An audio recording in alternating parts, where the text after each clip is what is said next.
1. I had a boss who told me not to tell him how to put a computer together because he already knows how and I don't need your unsolicited advice. Okay. Strap yourselves in for the background. I am a woman in the tech industry. Do you already see where this is going? Not only was I a tech at this place, I was the tech. The one who trained 80% of the techs, had the highest numbers in district, and top 10 in the territory. But I always went by my last name, so anyone who wasn't physically in my store thought I was a male. Due to circumstances, we ended up getting a new manager from another store out of state. His first day was on my day off. My coworkers told me he wanted 2 hours with each of us to learn our thoughts on diagnosing issues, and he was really eager to learn from us. He was especially interested to learn from the top tech who he heard about in his previous store, until he learned I was a woman. He did 2-hour sessions with all the other techs but me. He always went to the male techs with questions. He tried to make me work the counter to just check computers in, when I was one of the only 3 full-time repair techs and we had 7 counter techs. He tried to make me do his paperwork on several occasions. He also started trying to repair computers by himself, even though that was not his job. He would leave computers half repaired with no notes, then write up whatever tech he thought should pick it up where I left off. Ass. The whole team hated him and started making remarks of, "Well, OP could fix this if you asked her," or "I think OP fixed something similar in an hour, and you've been at this for 2 days." And other phrases to piss him off that a woman knew more than him. This was the perfect setup to one of my favorite moments of my career. Manager got it in his head that he was going to do something to prove he knew his stuff. So when a customer came in wanting a custom-built computer, which we weren't supposed to do, he grabbed the opportunity. He helped the guy pick out the parts, compare prices, and sold him the labor to put it all together. He also told me he was going to build it in my repair space, and he was doing this alone. And, I will never forget this, "Don't tell me how to do this, let me learn." Oh, I will. Cue the manager putting this machine together on the bench behind me, while I continued my work, just waiting. Manager has it together, hits the power switch. Computer turns on, then off, then on, then off. He unplugs and takes it apart, then together again, same result. I can hear the wheels turning behind me, but he told me not to give him advice. So I keep working with my mouth shut, let him ask me when he's good and ready. He then believes parts must be bad, so he has the customer send parts back, waits for the new ones, then try again, same result. This continues for 2 months. He has the customer, who is obviously very angry at this point, send every single part back, then have a whole new set of parts delivered. He has promised the customer this is the last time. This time it will work. He definitely knows what he is doing. The day arrives where the customer brings in the parts. The manager is there. I am there. I stop repairing computers as he puts the final part in, and I lean against my bench to watch what is about to happen. How could I not? He hits the power. Same result. He is furious. He throws the screwdriver across the bench, denting the wall, and curses so loudly I'm sure a customer heard. He puts his hands on either side of the machine, head down, shoulders slumped, utterly defeated. In a quiet, oh so quiet voice, he asks, "OP, what's wrong with it?" The motherboard and processor aren't compatible without a BIOS update. "How long have you known this?" "Since you first turned it on 2 months ago." He turns, he is red in the face, veins are bulging, and I'm pretty sure he thought about decking me for a second before composing himself with a very, very deep breath. "Why didn't you say anything then?" I smile sweetly. "Because you told me not to, and to let you learn." "So, have you learned?" He stormed off and out of the store. He ended up taking 2 personal days, and I ended up building a new PC that actually worked. My team was 14 male techs plus me. They all knew what I was doing, and also didn't offer advice. They bought me a lot of drinks that day. Customer was cool once I explained everything and even showed them how I cable managed to allow the best cooling and looks with their clear case. It's a story that ended up being the legendary story to tell all new techs. I left the company a few months later for a higher paying job, and that manager ended up getting fired due to my GM believing him the reason for my leaving. I never corrected that perspective. After all, how else will he learn? 2. I shall set the scene. The UK has just been hit by the beast from the east at the start of 2018. As per usual, when there is the slightest bit of adverse weather in the UK, the rail system is up the wall, and trying to travel to the station, let alone actually commute into London, is proving difficult. I work in IT on a service desk, and therefore basically take phone calls, remote onto people's machines, and then go to their desk if absolutely necessary. Our service desk split these tasks so that someone is on desk side, whilst the rest are on calls, and if your call escalates to the need for a desk-side visit, you pass it over. I spoke with my line manager ahead of the impending storm to say that the areas some of our team lived, including myself, were due to get hit hard, and therefore it may be prudent to test our home setups, in case we needed to provide support from home. This was a worst-case scenario. The beast from the east hit, and the weather worsened, and the snow hit the fan.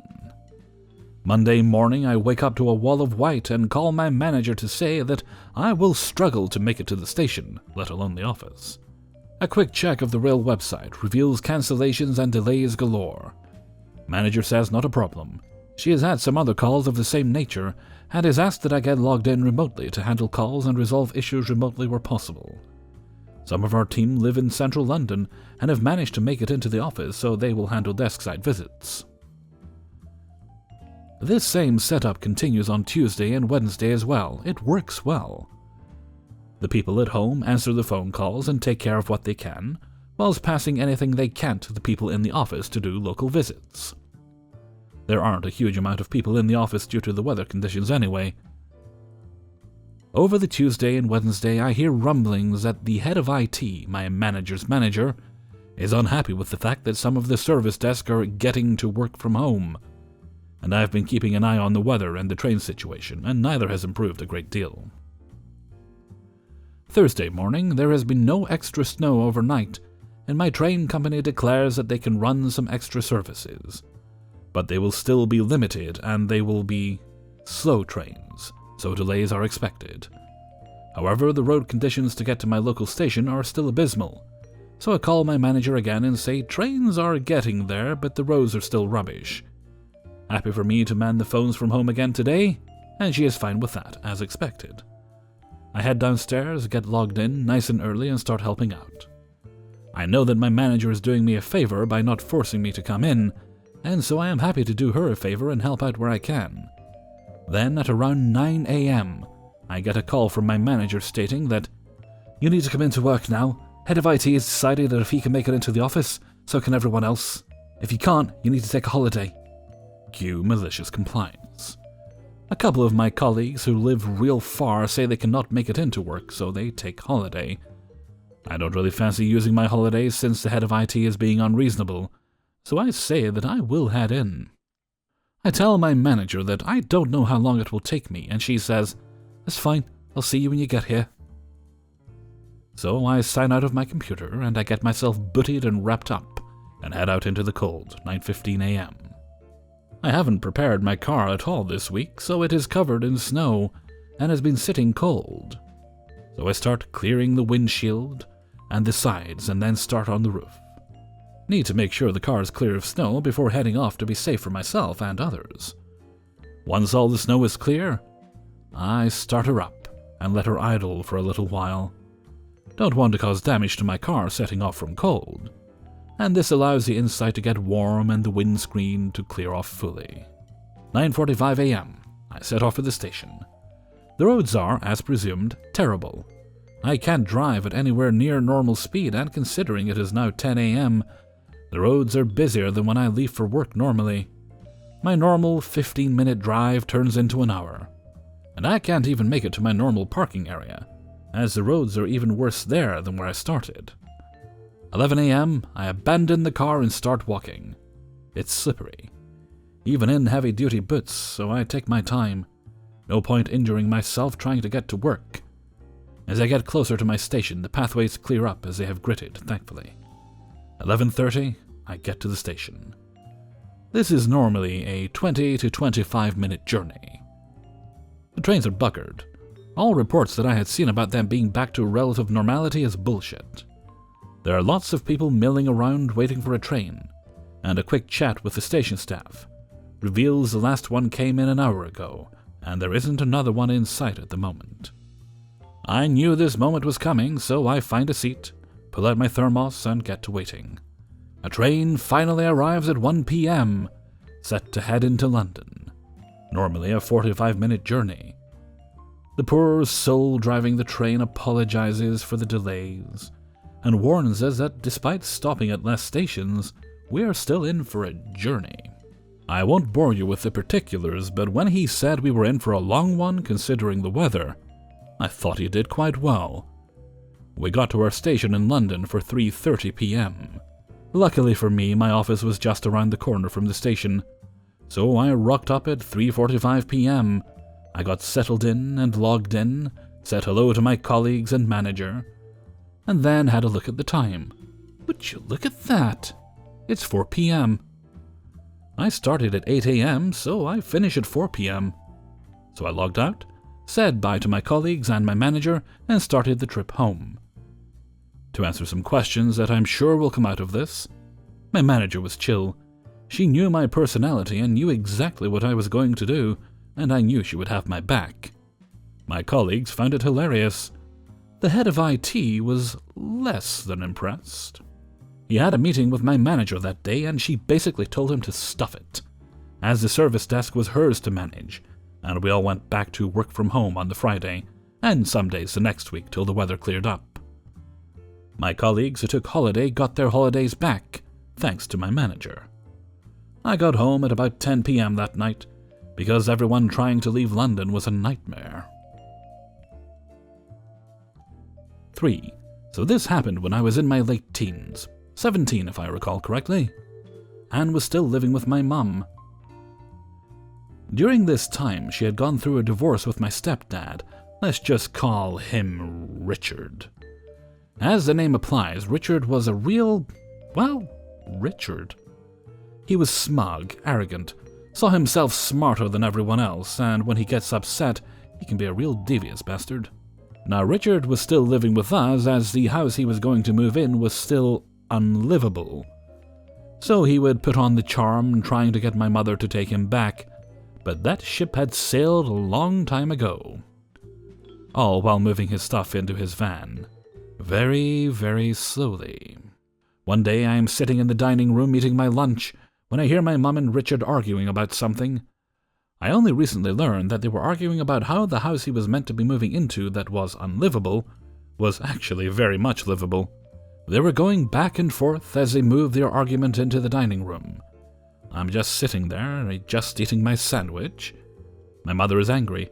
Richard is trying to defend himself. Then a light bulb goes up over his head as that devious smile appears on his face. A smile I know all too well. Fine, but I would move until all my stuff is in the van. My mother is pissed, as she knew as well as I that he was dragging his heels with that. But then she collects herself. I can see the gears running, but didn't know the malicious compliance she was thinking up. My mum says with a sweet smile, fine, then leaves. Richard, seeming to have gotten victory, leaves too. The next morning I am in the dining room eating breakfast, and my mother is standing at the window just watching Richard, as he was leaving to go to work, taking my mother's car. Don't know why, to get there. It is an hour drive to get there, and he leaves pretty early. I can hear the car turn on, then drive off. The moment he's gone, my mother turns to me. Hey, OP, you up for some moving? I instantly knew what that look was about yesterday as I smiled back to her. We begin to move his stuff into his van, moving his bed, his bedside tables, all his junk, finding any kind of room to put it in the van. We did not stop, Not for a break, not for anything. We were on a mission. Professional movers would have wept by how well we did this. It was like a real-life game of Tetris, rearranging pieces for the perfect fit, slipping into impossible positions. We started around 7:30. We finished at 1:30. The van was packed, and I mean packed. There was only enough room for the driver, and that's it. We celebrated with a late lunch and just sat giddy like little schoolgirls just waiting. Sure enough, about 4:30 Richard returns. Mum and I walked to the driveway to greet him. "Oh, hi, Richard, how was your day?" He still has no clue. "Oh, it was good. Dealt with some customers. Got some projects done, the usual." "That's nice. That's nice. Well, you can go now." "What? I can't leave, I told you. I won't leave until all my stuff is in my van." That smug smile returning to his face, it was too good. "You did say that. And there you go." I point to his packed van that was sitting only mere feet from him. He turns. He realizes the look. Beyond priceless. He turned to us, his face a combination of emotions. "Did you two do this?" "Us? Oh no," says Mum. "We just found it like this. Do you know what happened, OP?" I just played dumb, trying to hide my smile, failing epically. "I've no idea," I said, "but since all your stuff is in there, I guess you have no excuse to leave now." Richard just stared, a deer in the headlights. His only bargaining chip on staying was gone. Without another word and defeat written on his face, gets in the van, backs out and drives out. We turned back inside, glowing from our little achievement, knowing that we had one less Richard to deal with. 4. I used to work at a small amusement park about 8 years ago. During the weekdays, the park was generally not too busy and would close around 8 p.m. My shift was from 3:30 to 8 p.m. The rides manager's shifts were from 9:45 a.m. to 3:45 p.m. for the early shift, and 3:15 to 8:15 p.m. for the late shift. This particular day, I wasn't feeling too good. Usually when someone wasn't feeling good, they would let you work one of the easy rides, like the giant slide. All you had to do was sit at the entrance checking for height compliance and rider wristbands and passes. Since I was one of the seasoned workers, they usually had me work the more complicated rides. That day, they put me on the most complicated ride in the park, the Ferris wheel. I had told them I wasn't feeling well that day, and politely asked if I could have an easy ride that day, but our manager told me no. I pleaded, but they told me I was one of the only few there who were qualified to run that ride. So my partner and I headed to our ride, and when I got there, as luck would have it, they told us one of the buttons on the ride had gotten stuck, and they had just radioed our manager to contact maintenance to come out to fix it. When something happens with the ride that required maintenance, the rule was to close your ride and radio the manager, who in turn would radio maintenance, as we were just ride workers and were not allowed. So we waited for maintenance to come fix the ride. 10 minutes goes by without them showing up. 30 minutes, an hour, 90 minutes, nothing. Maintenance at one point had even driven by in their golf cart, as if nothing was wrong. 2.5 hours go by of me sitting and getting paid to do nothing, when our breakers come to relieve us for our 30-minute break. We let them know that we were still waiting on maintenance to come fix the ride. We go on our break, and my ass is happy because I was now in the air conditioning, and I basically just got paid to sit and do nothing for the last 2.5 hours, even less than what I would have done at the giant slide. While in the break room, my manager was very upset and confronts me and my partner after our breakers told him that maintenance still hadn't arrived. I told him it had happened while early shift was out there, and that they already radioed the ride manager. We were just waiting on maintenance. Turns out the early shift rides manager knew I wasn't feeling well. It was the late shift manager who put me on the wheel and wouldn't allow me to work an easy ride. Apparently, the early manager had forgot because he was busy with shift change. Early shift manager had my back. Meanwhile, our break was over and we went back to our ride for the last 90 minutes of the shift. By this time, the park was nearly empty as people either headed home or were eating dinner, or went to the park's pool for the rest of the night. Maintenance was just finishing up when we got to the ride. The maintenance guy asked me why I didn't call it in to my manager and why I didn't flag him when he went by earlier. I told him I wasn't feeling well, and my manager refused to let me work the side. Our maintenance guys were a bunch of potheads, so he was like, "Alright, I see what you did there." We worked the last 90 minutes, only running the ride a handful of times. After that, they altered the rules to, if maintenance didn't arrive in 5 minutes, to radio the manager again. 5. I used to volunteer with a collegiate religious non-profit that was stuck in the era it was established, which was back in the 1970s. As technology improved, they did the bare minimum to move along with the times. Accounting. There are loads of programs like Quicken and other modern accounting software, but the organization wanted to do all the finance written down in a ledger. Yes, a leather-bound ledger that was catered to one person who was in charge of the finance for the entire organization. This person was in their 60s and refused to change. Someone would eventually transfer the information in the ledger into an Excel doc. Contracts and agreements. Anything that needed signatures, such as applications and whatnot, they want the original form no matter what. Since the organization spans across the US, if someone was to sign something in New York, the Home Office in California wants the New York person to snail mail the page with their signature on it. They wouldn't accept faxes, scans, or digital signatures. Kept saying this was a legal reason, which is BS to me, because I have had clients sign million-dollar contracts with us using fax. Programs like DocuSign and whatnot with no complaints, and are all legally binding. Their main reason for all of these outdated rules was because they wanted a paper trail for everything. Every year our organization hosts a conference in Southern California, and it has anywhere between 100 to 120 students attending. Due to recent expansions to more campuses, we were expecting about 300 students. In order to make things less complicated, we wanted to make applications online. They can fill out an online form with an electric signature. For payments, we wanted to open up online payments as well as with the direct transfer, PayPal, even Venmo.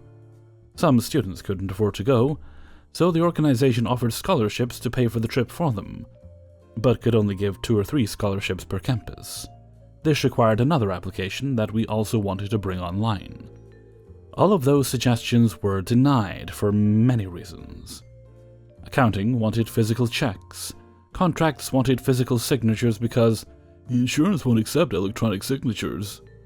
And the list of excuses go on, despite so many other organizations and multi-billion-dollar companies using these methods for years, and have had zero issues. So in order to make this as painful for them as possible, we started getting as many people to go to the conference as possible. We ended up getting about 370 students signing up from 20 universities. Normally, we'd collect all the applications and send them all in at once via a large manila folder, but instead, we told each student to mail their application separately, and to send their checks separately too, using a security envelope for safety reasons. On top of the main office getting over 700 plus applications and checks, each they had to open by hand, and to top the cake, 60 applications for scholarships, all in their own envelope. Also, did I mention that there were only 3 people processing all the paperwork? The main office was pissed at us, but all we said was that you wanted a paper trail, so now you know where every application came from, and finance can process each check individually. The next year, all of our suggestions were accepted for bringing everything online, and guess what? The 3 people who opposed change the most were the most surprised at how much easier everything was now that everything was accessible online. The ledger is now collecting dust. Hey everybody, Hellfreezer here, and thank you very much for listening to Revenge is Ice Cream, number 36. And thank you very much to everybody who allowed me to use their stories in this video. Before we proceed, yes, I did upload the video a couple of days ago, and delete it yesterday, I think it was. The reason for that is because I'm so disappointed in myself, really, is what happened. I accidentally saved a story thinking I had permission to use it when I didn't. That sounds you might be wondering, well, how did that happen, Hellfreezer? Well, I'll explain how that happened. This is not an excuse, because these kind of mistakes shouldn't happen. And now that it's happened once, I'll certainly make sure it doesn't happen again. It is the reason that it happened, though. So the reason it happened is because I've been working so hard to take this bit of time here off, to take the Christmas period off. I've got a much higher volume of messages going in and out. And so I'm essentially on autopilot when I'm responding in many ways. So this one person had responded saying, I don't want you to use my story. And this is when it gets even more embarrassing. I said, oh, okay, thank you very much, I'll let you know when it's ready. They said, no, I don't want you to use it. Oh, right, sorry, my mistake. Dealing with a lot of messages. Yeah, okay. And that was fine. Then I went on just responding to the rest of the mail I had to deal with. Then I got another message from them saying, no problem. I didn't realize it was from the same person because I only saw the no problem part of the message, and I thought, oh great, another story, so I saved it. Then when I went to do the video, I recorded that story because I thought, well, it's there, obviously it's safe to be used. It was not. So put the video up, and as I always do, I contacted the authors of the story, sent them links to it, and I got a response back from this person saying, I told you not to use it. And in fairness, they were relatively understanding, especially given what had happened, and obviously the first thing I did when I realized the mistake was I deleted that video.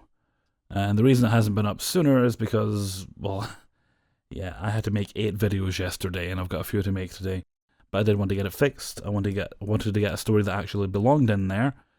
So the 5th story in this video is the one that actually should have been in there all along.